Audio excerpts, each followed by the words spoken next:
What's up everybody, JT from IdentiFire Safety. Today we're going to do a quick tutorial on the application of the SCBA Facepiece identifier for Scott.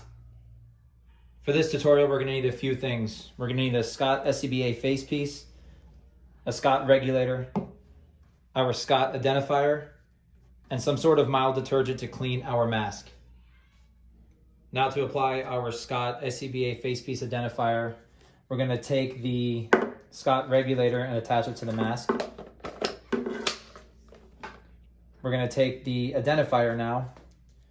We're going to peel the backing off, fold it in half, but don't crease it, and stick our finger just to the center point.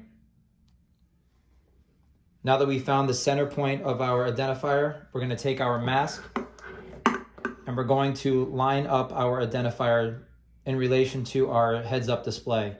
So the edge of the heads-up display is going to be the center point of our mask.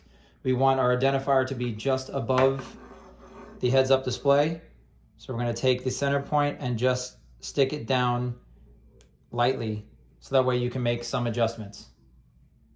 Now that the identifier is stuck down to the mask, we're going to take the regulator off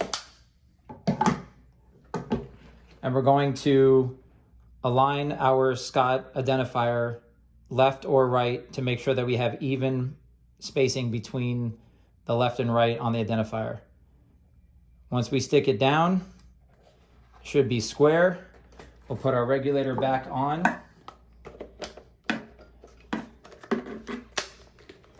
And if you notice, there's just a small gap between the heads-up display and the identifier. More product videos will be available on our channel, so make sure you subscribe.